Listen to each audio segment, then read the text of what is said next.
Hello everyone, I hope आप सभी लोग अच्छे होंगे, आपकी स्टडी भी अच्छी चल रही होगी। स्वागत है आपका आपके अपने YouTube channel new education wire पर। देखिए, जब भी हम किसी चीज़ की तैयारी करते हैं तो उसके लिए सिलेबस का होना बहुत ज़रूरी है।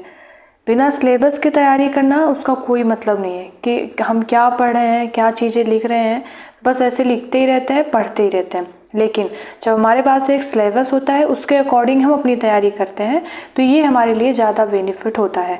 इसीलिए जिस भी एग्ज़ाम की आप तैयारी कर रहे हैं उसका सिलेबस आप अपने पास रखिए, और हो सके तो उस जो चीज़ें उसमें दी गई सिलेबस में उसको अपने हाथों से लिख करके किसी पेज में, और जहाँ आप पढ़ते हैं वहाँ पर चिपका लीजिए। बार बार उसे देखिए और उसी के अकॉर्डिंग अपनी तैयारी करिए।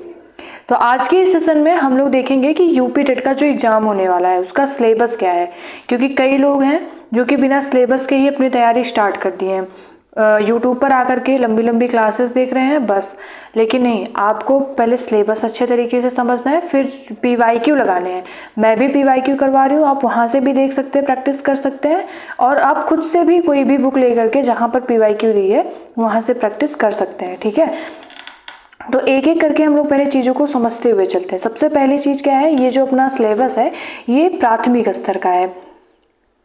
1 से 5 के लिए जो एग्ज़ाम होगा उसका ये सिलेबस दिया गया है। अपनी परीक्षा 2.5 घंटे की होगी, मतलब कि 150 मिनट की होती है। और UPTET में सभी प्रश्न एक सही उत्तर के साथ 4 विकल्प इसमें रहेंगे, बहुविकल्पीय सभी प्रश्न होंगे, और प्रत्येक प्रश्न 1 अंक का होगा, और इसमें कोई नेगेटिव मार्किंग नहीं होती है, इसलिए आपको कोई भी क्वेश्चन छोड़ करके नहीं आना है। जब आप प्रैक्टिस किए रहेंगे 2.5 घंटे का टाइमर लगाकर, पूरे जितने PYQ हैं 100-150 क्वेश्चन उनको सॉल्व करेंगे तो आपकी हैबिट बन जाएगी, फिर कोई भी क्वेश्चन आपसे छूटेगा नहीं, आप उसे अटेम्प्ट कर ले जाएंगे। ठीक है, देखिए अब कौन कौन सी चीज़ें अपने सिलेबस में है, क्या क्या चीज़ें दी गई हैं अपने पाठ्यक्रम में। नंबर 1, बाल विकास एवं शिक्षण विधि। ठीक, ये सबके लिए अनिवार्य है। ये इसमें 30 प्रश्न रहेंगे, सभी 30 अंक के। फिर इसके बाद आपकी भाषा क्या है, आपने हिंदी भाषा लिया है या फिर इंग्लिश प्रथम भाषा में। तो अगर आपका हिंदी है तो इसमें भी 30 MCQ, अगर इंग्लिश है तो उसमें भी 30 MCQ। और द्वितीय भाषा के रूप में आपने क्या लिया है, अंग्रेजी, उर्दू या फिर संस्कृत, इनमें से आपने कौन सी भाषा लिया है उसके भी आपको 30 क्वेश्चन मिलेंगे, और ये सभी 30 अंक के रहेंगे। गणित अनिवार्य है सभी के लिए, ऐसा नहीं इसमें कि आपकी सब्जेक्ट क्या रही हो ग्रेजुएशन में, तो ये सेकंड पेपर के लिए होता है सब्जेक्ट वाली चीज़ें। इसमें गणित सभी के लिए आएंगे, चाहे आपका साइंस बैकग्राउंड हो या फिर आर्ट बैकग्राउंड हो। तो ये इसमें भी 30 MCQ मिलेंगे आपको, सभी 30 नंबर के रहेंगे। और इसके बाद क्या है, पर्यावरणीय अध्ययन, ये भी सभी के लिए अनिवार्य है, 30 MCQ और 30 नंबर, यानी 150 MCQ बराबर 150 अंक आपको मिलेंगे। अब एक एक करके हम लोग अच्छे तरीके से अपने सिलेबस को समझते हैं। सबसे पहले हम लोगों ने देखा बाल विकास एवं शिक्षण विधि। अब इसके अंतर्गत हमें पढ़ना क्या है ये भी समझना है। नंबर 1, बाल विकास, 30 प्रश्न इसके आएंगे। बाल विकास का अर्थ क्या होता है, आवश्यकता और क्षेत्र। फिर इसके बाद है बाल विकास की अवस्थाएं, शारीरिक विकास, मानसिक विकास, संवेगात्मक विकास, भाषा विकास जैसे अभिव्यक्ति क्षमता का विकास, सृजनात्मकता एवं सृजनात्मक क्षमता का विकास। एक टॉपिक ये पूरा हुआ अपना। फिर इसके बाद क्या है, बाल विकास के आधार एवं उनको प्रभावित करने वाले कारक जैसे वंशानुक्रम और वातावरण। वातावरण में पारिवारिक, सामाजिक, विद्यालय और संचार माध्यम। इसके बाद क्या है, हमें क्या पढ़ना है, सीखने का अर्थ तथा सिद्धांत। इसमें क्या हम पढ़ेंगे, अधिगम यानी सीखने का अर्थ प्रभावित करने वाले कारक, अधिगम की प्रभावशाली विधियाँ। फिर अधिगम के नियम जैसे थॉर्नडाइक के सीखने के मुख्य नियम एवं अधिगम में उनका महत्व क्या है, मुख्य नियम। इसके लिए इन जो चीज़ें हमें रटने वाली है उसके लिए मैंने शॉर्ट वीडियो बना दिया, आप वहाँ से देख सकते हैं। इसके बाद है अधिगम के प्रमुख सिद्धांत तथा कक्षा शिक्षण में इनकी व्यावहारिक उपयोगिता क्या है, थॉर्नडाइक का प्रयास एवं त्रुटि का सिद्धांत, पावलोव का संबद्ध प्रतिक्रिया का सिद्धांत, स्किनर का क्रिया प्रसूत अधिगम सिद्धांत, कोहलर का सूझ या अंतर्दृष्टि का सिद्धांत, फिर प्याजे का सिद्धांत, वाइगोत्स्की का सिद्धांत, और फिर सीखने का वक्र, अर्थ एवं प्रकार। सीखने में पठार का अर्थ क्या है, कारण और निराकरण। जब आप इस प्रकार से सिलेबस को देखेंगे ना तो चीज़ें आपके दिमाग में बैठने लगेगी कि कैसे क्या हमें करना है। फिर इसके बाद अगला टॉपिक अपना क्या है, शिक्षण विधाएं कौन कौन सी है, शिक्षण का अर्थ क्या होता है, उद्देश्य क्या है, संप्रेषण, शिक्षण के सिद्धांत, शिक्षण के सूत्र, शिक्षण विधियां, शिक्षण की नवीन विधाएं, सूक्ष्म शिक्षण क्या है, शिक्षण के आधारभूत कौशल। इसके बाद समावेशी शिक्षा निर्देशन एवं परामर्श, शैक्षिक समावेशन से अभिप्राय क्या है, पहचान, प्रकार, निराकरण, जैसे अपवंचित वर्ग, भाषा, धर्म, जाति, क्षेत्र, वर्ण, लिंग, शारीरिक दक्षता जैसे दृष्टिबाधित, श्रवण बाधित, वाग अस्थि बाधित, मानसिक दक्षता। फिर हमें क्या पढ़ना है इसमें, समावेशन के लिए आवश्यक उपकरण, सामग्री, विधियां, TLM एवं अभिवृत्तियां। फिर समावेशित बच्चों का अधिगम जांचने हेतु आवश्यक टूल्स एवं तकनीकी। इसके बाद समावेशित बच्चों के लिए विशेष शिक्षण विधि जैसे ब्रेल लिपि आदि, मतलब जो दृष्टिबाधित बच्चे हैं, श्रवण बाधित बच्चे हैं, उनके लिए हमें कौन सी चीज़ें अपनाई जानी चाहिए जिससे कि उनके शिक्षण में कोई बाधा ना हो। फिर क्या है, समावेशी बच्चों हेतु निर्देशन एवं परामर्श, अर्थ क्या है इसका, उद्देश्य क्या है, प्रकार कितने होते हैं, विधियाँ कौन कौन सी है, आवश्यकता एवं क्षेत्र।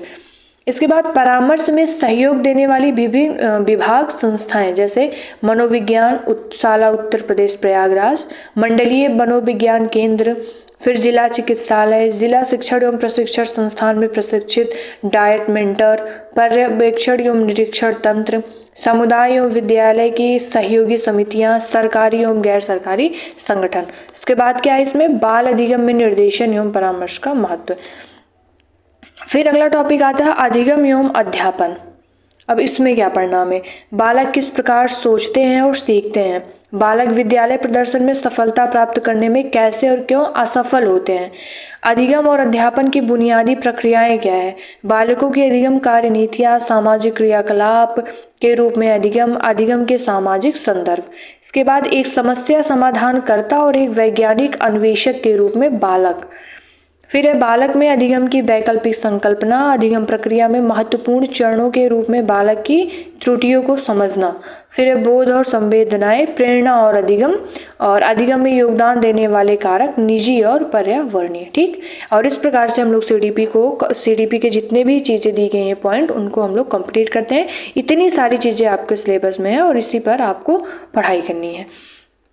फिर भाषा फर्स्ट में क्या आता है, हिंदी, इसके भी 30 प्रश्न रहेंगे। क्या आएगा, का नंबर में अगर हम देखें मतलब 15 नंबर डिवाइड करके, अपठित अनुच्छेद, हिंदी वर्णमाला जैसे स्वर, व्यंजन, वर्णों के मेल से मात्रिक और अमात्रिक शब्दों की पहचान, एक एक टॉपिक उठाइए और पढ़ डालिए सब। फिर वाक्य रचना, हिंदी की सभी ध्वनियों के पारस्परिक अंतर की जानकारी, विशेष रूप में शा, शा, बा, वा, ढा। ठीक, और ये सभी ध्वनियाँ हैं। फिर हिंदी भाषा की सभी ध्वनियाँ, वर्णों, अनुस्वार, अनुनासिक, चंद्र बिंदु में अंतर क्या है, संयुक्ताक्षर और अनुनासिक ध्वनियों के प्रयोग से बने शब्द कौन कौन से हैं, सभी प्रकार की मात्राएं, विराम चिन्हों यथा अल्प विराम, अर्ध विराम, पूर्ण विराम, प्रश्नवाचक, विस्मयादिबोधक चिन्ह। फिर विलोम, समानार्थी, तुकांत, अतुकांत, समान ध्वनियों वाले शब्द, संज्ञा, सर्वनाम, क्रिया विशेषण के भेद क्या हैं, वचन, लिंग और काल क्या होता है, प्रत्यय, उपसर्ग, तत्सम, तद्भव व देशज शब्दों की पहचान एवं उनमें अंतर क्या होता है, लोकोक्तियों एवं मुहावरों के अर्थ। अब संधि में सभी संधि आ जाएगी, स्वर संधि, व्यंजन संधि और विसर्ग संधि। और स्वर संधि में दीर्घ संधि, गुण संधि, वृद्धि संधि, यड़ संधि और अयादि संधि। फिर वाच्य क्या है, समास, अलंकार के भेद, कवियों एवं लेखकों की रचनाएं। फिर इसके बाद अगला 15 नंबर आपका रहेगा भाषा विकास का अध्यापन। इसमें क्या क्या पढ़ना हमें, अधिगम और अर्जन, वही सीटेट से, जैसे सीटेट का एग्जाम होता है, सीटेट में जो चीज़ें पूछी जाती हैं, भाषा अध्यापन के सिद्धांत, सुनने और बोलने की भूमिका, भाषा का कार्य तथा बालक इसे किस प्रकार एक उपकरण के रूप में प्रयोग करते हैं, मौखिक और लिखित रूप में विचारों के संप्रेषण के लिए किसी भाषा के अधिगम में व्याकरण की भूमिका पर निर्णायक संदर्श, एक भिन्न कक्षा में भाषा पढ़ाने की चुनौतियाँ क्या है, भाषा की कठिनाइयाँ क्या है, त्रुटियाँ और विकार। ठीक, भाषा कौशल, भाषा बोधगम्यता और प्रवीणता का मूल्यांकन करना, बोलना, सुनना, पढ़ना, लिखना। फिर इसके बाद अध्यापन अधिगम सामग्रियाँ क्या क्या होनी चाहिए, पाठ्य पुस्तक, मल्टीमीडिया सामग्री, कक्षा का बहुभाषाई संसाधन। फिर इसके बाद उपचारात्मक अध्यापन। फिर आता है भाषा सेकंड, इसमें 30 प्रश्न भी आए, इसमें भी 30 प्रश्न आएंगे। क्या क्या है, जैसे इसमें अनसीन पैसेज, जैसे हिंदी है वैसे ही the sentence, subject and predicate, kinds of sentences. फिर इसके बाद पार्ट ऑफ स्पीच में kinds of noun, pronoun, adverb, adjective, verb, preposition, conjunction. फिर tense, present, past, future, articles, punctuation, word formation, active and passive voice, singular and plural. फिर gender, और फिर जिनका उर्दू है उनको भी ऐसे यही सब चीज़ें पढ़नी है। और संस्कृत भी, जिनका सब्जेक्ट है संस्कृत वाले भी अपना देख लें क्या क्या चीज़ें पढ़नी है आपको। फिर गणित आ जाती है। गणित में क्या है, संख्याएं, विषय वस्तु, जैसे संख्याएं, संख्याओं का जोड़, घटाना, गुणा, भाग। लघुत्तम समापवर्त, महत्तम समापवर्त क्या होता है, भिन्नों का जोड़, घटाना, गुणा, भाग। दशमलव, जोड़, घटाना, गुणा, भाग। एक नियम और प्रतिशत। लाभ हानि, साधारण ब्याज से रिलेटेड क्वेश्चन आपको मिलेंगे। ज्यामिति, आकृतियाँ, एक पृष्ठ, कोण, त्रिभुज, वृत्त। फिर धन मतलब कि प्रॉफिट और लॉस वाला जो क्वेश्चन आता है। फिर मापन में समय, तौल, धारिता, लंबाई, ताप। परिमित, त्रिभुज, आयत, वर्ग, चतुर्भुज, कैलेंडर। आंकड़े, आयतन, धारिता, घन, घनाभ। क्षेत्रफल, आयत, वर्ग। रेलवे या बस समय सारणी। आंकड़ों का प्रस्तुतिकरण एवं निरूपण। फिर इसके बाद अध्यापन संबंधी मुद्दे, गणितीय या तार्किक चिंतन की प्रकृति, बालक के चिंतन एवं तर्क शक्ति, पैटर्नों तथा अर्थ निकालने और अधिगम की कार्यनीतियों को समझना। पाठ्यचर्या में गणित का स्थान क्या है, गणित की भाषा क्या है, सामुदायिक गणित क्या होती है, औपचारिक एवं अनौपचारिक पद्धतियों के माध्यम से मूल्यांकन। शिक्षण की समस्याएं कौन कौन सी है गणित शिक्षण में। फिर त्रुटि विश्लेषण तथा अधिगम एवं अध्यापन के प्रासंगिक पहलू, नैदानिक एवं उपचारात्मक शिक्षण। इसके बाद आता है आपका पर्यावरण अध्ययन, इसमें विज्ञान, इतिहास, भूगोल, नागरिक शास्त्र, पर्यावरण से संबंधित आपको प्रश्न मिलेंगे। 30 प्रश्न इसमें भी रहेंगे। परिवार, स्वास्थ्य, भोजन, स्वच्छता, आवास, पेड़ पौधे, जंतु, हमारा परिवेश, मेला, स्थानीय पेशे से जुड़े व्यक्ति एवं व्यवसाय, जल, यातायात एवं संचार, खेल एवं खेल भावना, भारत में नदियाँ, जैसे नदियाँ, पर्वत, पठार, वन, यातायात, महाद्वीप और महासागर। हमारा प्रदेश, हमारे प्रदेश में नदी, पर्वत, पठार, वन और यातायात। फिर संविधान, शासन व्यवस्था, जैसे स्थानीय शासन, ग्राम पंचायत, नगर पंचायत, जिला पंचायत, नगर पालिका। फिर नगर निगम, जिला प्रशासन, प्रदेश की शासन व्यवस्था, व्यवस्थापिका, न्यायपालिका, कार्यपालिका। राष्ट्रीय पर्व, राष्ट्रीय प्रतीक, मतदान और राष्ट्रीय एकता से संबंधित क्वेश्चन आपको मिलेंगे। पर्यावरण में आवश्यकता क्या है, पर्यावरण की महत्व क्या है, उपयोगिता, पर्यावरण संरक्षण, पर्यावरण के प्रति सामाजिक दायित्व बोध क्या होना चाहिए, पर्यावरण संरक्षण हेतु संचालित योजनाएं कौन कौन सी है।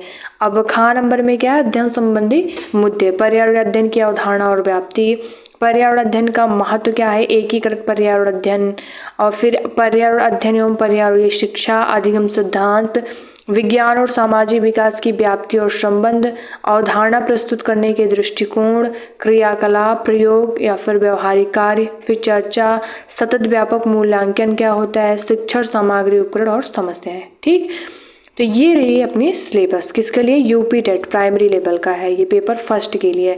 तो अब आप लोग एक बार सिलेबस को देख चुके हैं, अब जो भी चीज़ें आपको पढ़ाई जाएंगी आपको समझ में आएगा कि हाँ जो भी अपने सिलेबस में है उससे रिलेटेड चीज़ें पढ़ाई जा रही हैं, फिर हम पढ़ रहे हैं।